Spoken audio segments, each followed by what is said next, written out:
organic, unpredictable, unknown, lovely, beautiful, a sense of fulfillment. This is part of the pleasures of life and not the chores of life.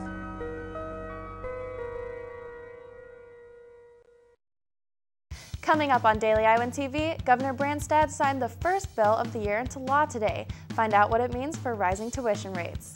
Plus, we take a look at some brainiacs trying to keep UI students on track. And in sports, several Iowa athletes received some new hardware for their trophy shelves. We'll tell you who the Big Ten honored, and it's more than just one this week. That's all coming your way next. Daily Iowan TV starts now. From Studio 151, your television news, sports, and weather source for the Daily Iowan, this is Daily Iowan TV.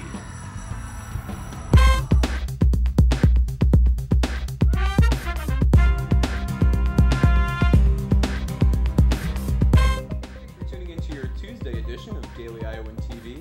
I'm Josh Bolander. And I'm Tasha Woods. The first bill signed into law this year in Iowa is making college more affordable for troops returning home.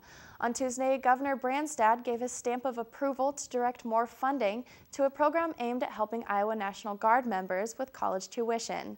The bill increases funding to programs by more than $1 million and covers up 90% of service members' tuition cost. This year alone, 600 more soldiers applied for the program.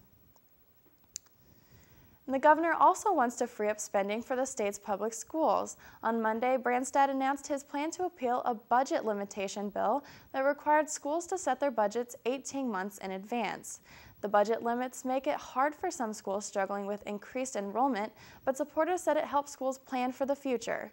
The governor's announcement comes as Branstad prepares to launch several new education initiatives that will likely cost the state more money.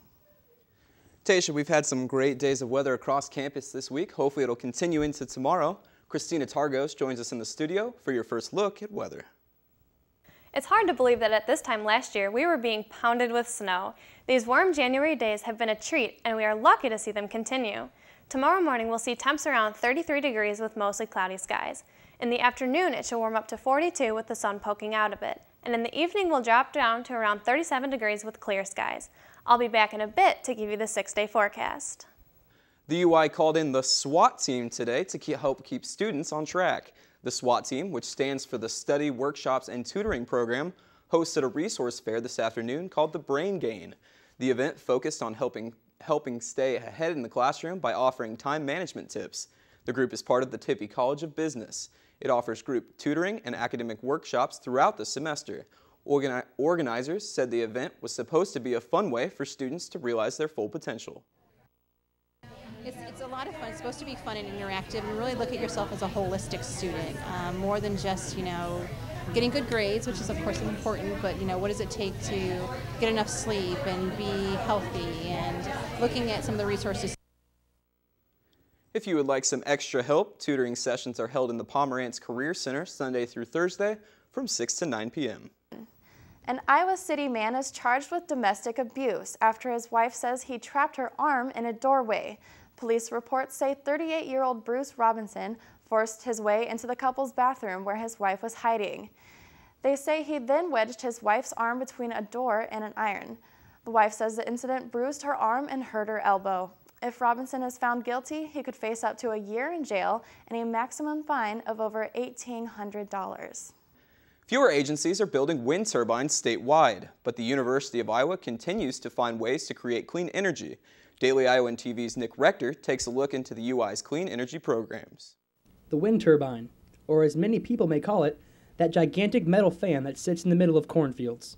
No matter what you call them, wind turbines are a key producer of energy for Iowa. 20% of Iowa's electricity comes from wind energy, and the state has been ranked second for overall wind power in the past 2 years.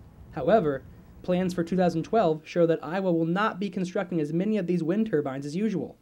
This could make things devastating for energy coming out of Iowa, but what is the university doing about clean energy? The University of Iowa's Office of Sustainability are the group of people in charge of taking the university green. Earlier today, I caught up with their director, Liz Christensen, and she spoke very highly of the university's Energy Discovery District. The Green District sits just outside of the university's services building.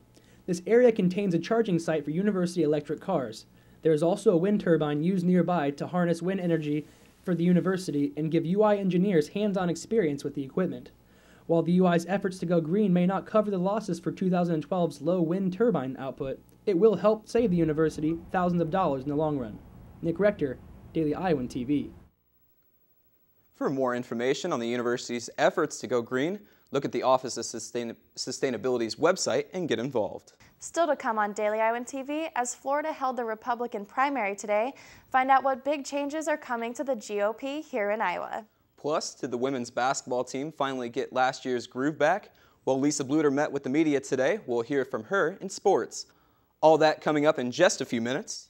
But now let's check in with Christina Targos for your 6-day forecast. Christina? Thanks, Tasha. Our 6-day forecast is showing temperatures that are sadly dropping. Thursday and Friday will still be warm with highs of 50 and 46. Over the weekend, we'll see a high of 44 and 42, but with a 30 to 40% chance of rain and snow. On Monday and Tuesday, we'll drop back down to fairly cold temps with a high of just 38 for both days. That's your 6-day forecast. Back to you guys at the desk. The head of the Iowa Republican Party is stepping down. Matt Strawn announced Tuesday that his last day as chairman of the Iowa GOP is February 10th. Many Republican lawmakers, including Governor Branstad, praised Strawn for his accomplishments. The move comes after a mix-up in the Iowa caucuses earlier this month. Some analysts say the confusion in the final vote hurt Iowa's reputation in the nomination process. Despite the slip-up in Iowa, the race for the GOP nomination continues. Earlier tonight, polls closed in Florida's Republican primary. This is the 4th state to vote for the GOP's future nominee. Early voting in Florida showed Mitt Romney ahead of the former House Speaker Newt Gingrich. Rick Santorum and Ron Paul didn't campaign in Florida, instead traveling out west Tuesday. Today's primarily comes nearly a week after Gingrich went in the South Carolina primary. Although no GOP candidate has won 2 states, with Romney taking New Hampshire and Santorum winning here in Iowa, today's primary could give a better idea who wins the nomination. And now let's take a look beyond Iowa. Unemployment in the Eurozone is at its lowest point in a decade. The 17 countries that use the euro posted a 10.4% unemployment rate in January.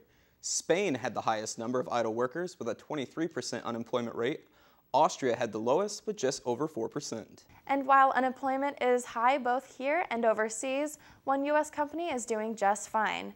ExxonMobil reported that their 4th quarter profits were more than $9 billion. The increase in profits is due to ever-climbing gas prices as production levels fall. And news from the devastating shipwreck near Italy. These crews are being called off the underwater search of the Costa Concordia. As of today, there are still 15 people missing, but officials say it's just too dangerous for divers to continue searching the submerged part of the ship. Crews will keep searching areas above the water. And now Daily Iowan TV's Jake Abrams is here for your look at Hawkeye Sports. Well, what started off as a shaky season may be turning into more of a success for Lisa Bluter and the women's basketball team as they handed Purdue its first Big Ten loss in an upset at Carver Hawkeye earlier in the week. And anytime an unranked opponent beats one of the elite, it usually boosts the confidence of the players, and today it boosted the confidence of their coach. I think it's really important not only that we got a top 25 win, but also that we got a win before going on the road for 2 road games. So I think it was a tremendous win for us in a number of ways. But again, to get that top 25 win is always something that the selection committee is looking for. You have to have, that good win, and we got that good win now. But now we have a lot of unfinished business we need to take care of. Certainly, it's more difficult to go on the road, but we've had some good success at the Kohl Center. And I think that gives our players a little bit more confidence knowing that they have won in that environment before. Now the ladies head out for a 2-game stint on the road starting Thursday with the Badgers in Madison, followed by a clash with the Hoosiers in Bloomington. Now Fran McCaffrey's bunch, on the other hand, are coming off a 14-point loss to Indiana on Sunday night. Zach McCabe, he only scored 3 points in the loss, but although he didn't play well on Sunday, he's had the hot hand for the Hawks in the previous 2 weeks. Daily Iowan TV Sports' Mike Howell tells us more about McCabe's improved play. This is Sioux City native Zach McCabe's second year in Iowa City, and after his first 19 starts, 17 coming this year, his single-game career high in points is 20, and he has completed that feat twice in the past 2 weeks. Head coach Fran McCaffrey easily summed up how McCabe has been playing of late after McCabe shot 80% from the field against Nebraska last week. Zach's probably playing best we have right now. McCabe has improved his offensive stats significantly since his freshman season. He only averages about 2 extra minutes a game this year. Looking at the stats, he is shooting 53% from the field compared to 35% last year. 48% beyond the arc compared to 29% in 2010-2011, and has scored a total of 185 points, 6 more than his total last year, with 7 games remaining on the schedule. McCaffrey says one other thing he does better than last year is protect the ball. He turned the ball over last year. He was a turnover guy. He's not a turnover guy anymore. So I think what that's done is helped his confidence. He knows he's not out there making mistakes. He's typically making one good play after another helping our team. But despite his improved play, scoring his career high in consecutive games doesn't really satisfy him, considering the Hawks have lost 3 straight. Having 20, that doesn't really mean much to me unless we win, so. Mike Howell, Daily Iowan TV Sports. You can catch Zach and the rest of the Hawkeyes on Wednesday night at Carver at 7:30. Even better news, the game is free for all UI students. And get this, for the second consecutive week, Iowa swimmer Becky Staunton has been named the Big Ten Freshman Swimmer of the Week. This is Staunton's 4th conference honor this season and the 3rd Freshman of the Week award. The Peoria, Illinois native continued her stellar season during the past weekend at Notre Dame. She qualified for 4 NCAA provisional events with 4 first-place finishes in 4 different events. Staunton will try to stay hot in the pool again Thursday when the Hawkeyes visit Northern Iowa. But more awards flowing into Iowa City this weekend as sophomore Matt McDonough is the Big Ten Wrestler of the Week, the same week that he becomes the top in his weight class. On Sunday, the then number 2 ranked 125-pounder defeated the top-ranked Zach Sanders of Minnesota 7-1 to push Iowa to an upset duel victory. McDonough is currently 22-1 and has won 14 straight matches. He will wrestle again during Iowa's final regular season duel on Sunday, a home duel against Wisconsin, starting at 1 p.m.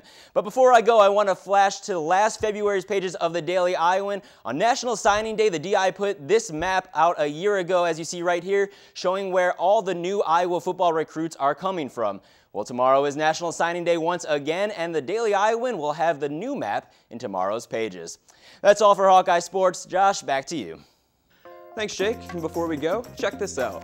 145 people broke the record for largest tandem water skiing. This was in Strahan, Australia, off the coast of Tasmania. The group stayed up for a full nautical mile. Now the record still has to be verified before it will go into the Guinness Book of World Records, but either way, still pretty impressive stuff right there. And only with Daily Iowan TV can you get a sneak peek into Wednesday's pages of the Daily Iowan. Check out the continued dance marathon coverage with a profile on a young cancer fighter named John Smith. Plus, find out why some Iowa lawmakers want to go nuclear. That's your latest edition of Daily Iowan TV. Be sure to check us out at the same time tomorrow or anytime online at dailyiowan.com. Thanks for watching and have a great night.